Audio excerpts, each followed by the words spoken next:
Hi, welcome to Painting with Liz. Today I'm going to talk about some of the common mistakes I see often in my beginner painting classes. I've been teaching for over 6 years, so these are like the most common things I see throughout my classes. Definitely blending is probably the hardest thing for people. When they're beginners, they end up with more of stripes in their sky or stripes, wherever they're putting the colors that are supposed to blend from one to the next.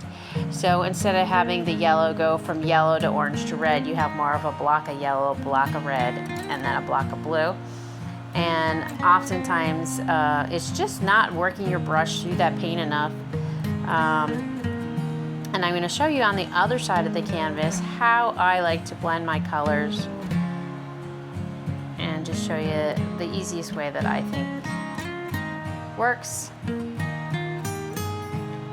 Alright, so I'm starting with the yellow again, just like we did on the other side. Now I like to take my brush all the way from one side of the canvas, and if I'm doing a big canvas, it'd be back and forth, one side to the other.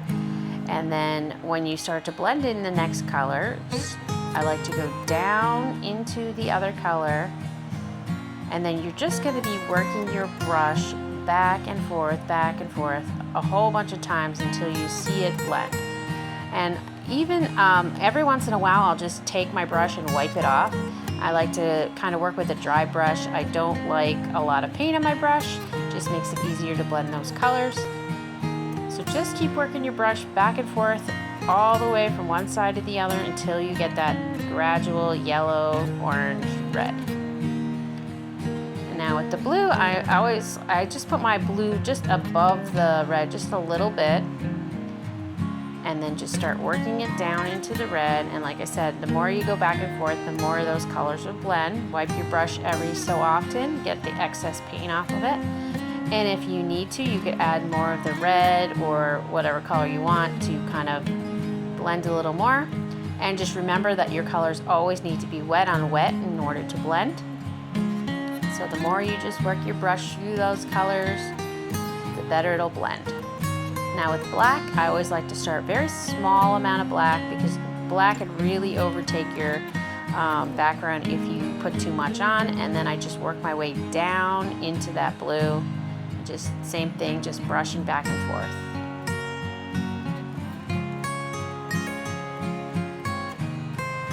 Alright, the other common mistake I often see is people think they need to apply paint on their brush every time they go to create, part of their painting. They just keep putting more and more paint, and you end up with so much paint that it is really hard to blend into the colors you want, because the color basically is just gonna make mud, and it's just gonna fill up,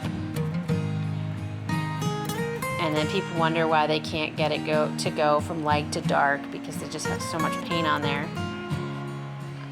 You could see how much paint I'm pulling up, and then so if you end up putting too much paint on, always just take your brush and pull it off. Wipe your brush and continue to pull it off until you could blend those colors. So on the other side, I'm just going to show you, I use enough paint so that it glides smooth, but see how many times I go across with just dipping my brush that one time, and just keep going back and forth to blend those colors. And then once I start to run out of paint, I'll pick up more. Back and forth to blend those colors.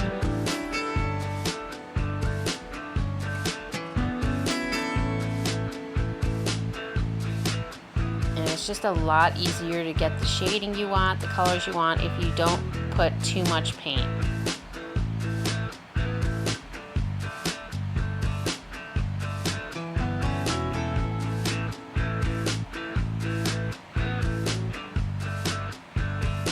Now, another thing I often see people do is they are very patterned about the way that they apply things, and you have to try to be more random. It just looks better if you have a bigger, smaller, uneven, instead of having, like, for instance, these stars are all the same size. So now you could go back, and now you just want to make sure that some are small, some are big. You have little clusters here and there. Just try not to overthink where you're putting them. Just kind of pop them around, and the more you go, putting them on without really overthinking it. And the more you pop down on your brush, the smaller they'll get.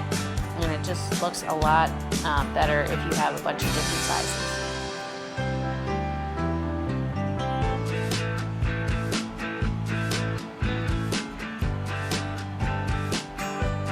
Now this other, when I see people do mountains, a lot of times they are very patterned in the way they do mountains also. So you want to keep that in mind. You want to try to do definitely for a variety of shapes and sizes. You don't want them to be the same. Typically I don't like to just do little triangles like this. You want to try to vary the size as much as possible. Some big, some small, maybe, you know, just a little bit of odd shapes. Keep it a little more organic.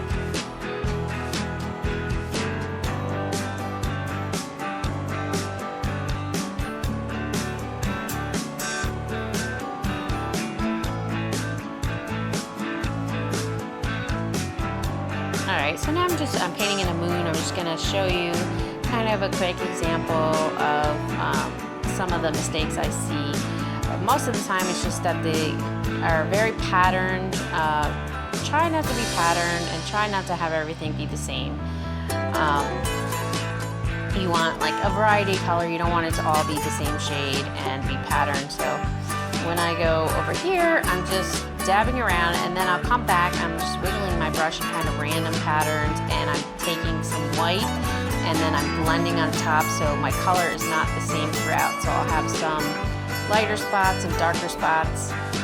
Often I like to use my finger a lot. I just think it's an easy way to blend around when you're doing the moon. But just have lights and darks, don't be patterned, just kind of more random.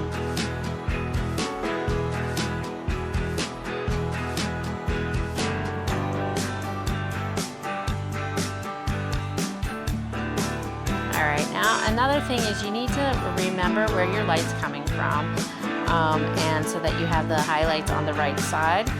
Oftentimes when people do highlights on mountains, they just put them on the whole entire mountain, which really just doesn't look right. You need to think about the lights hitting it and where is your light going to be hitting it. So my light's hitting the mountains on the left side, so I'm just going to put the light on the left sides of my mountains.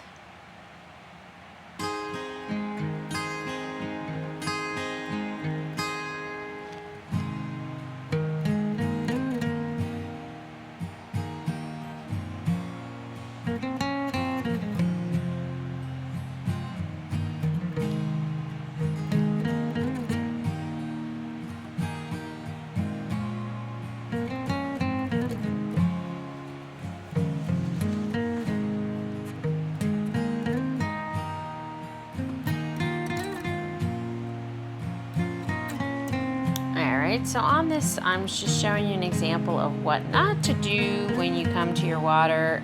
If you're doing like a reflection in the water, do not have your lines be all the same thickness, same length. You really want to try to vary your lines in your water so it's not all the same. And I always keep my lines straight though when you're in the water. Alright, so I'm just going to show you, I just kind of I'm just doing different, long, some short, just trying not to be even patterned.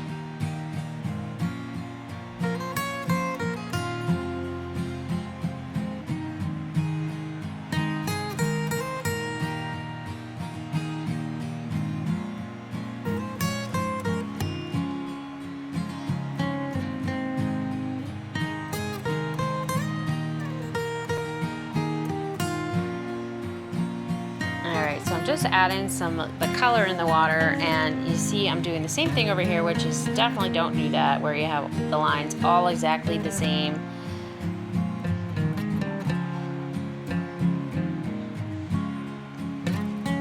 Now you want to do the same thing that we did with the white. You just want to come back and just make them some different lengths. So some are going to be long, some are a little shorter, and just try not to be patterned. Just try to be a little more random about your size and your length.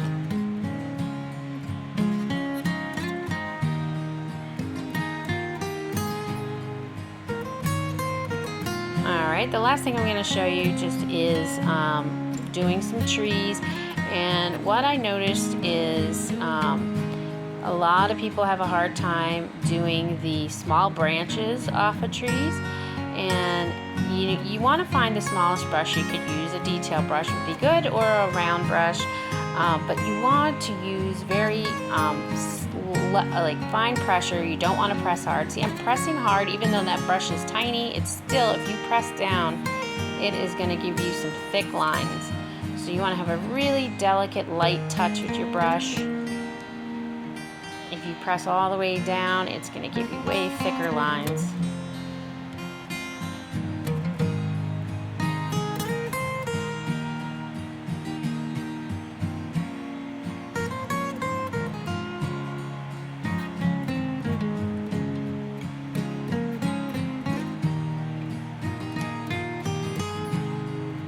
So I'm just going to show you, I'm going to use that same detail brush I used on the other side, and I'm just going to press really lightly with it, and you'll see how nice the lines are when you press light.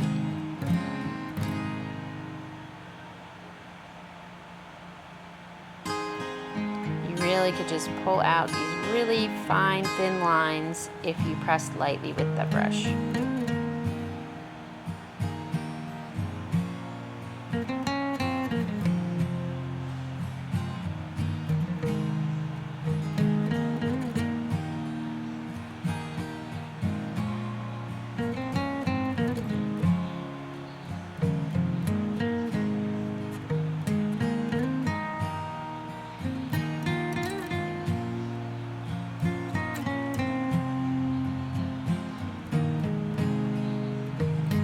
Last thing I'm doing is just adding the shading on the tree where the highlights would be, and they would be on the left side where the moonlight would be hitting.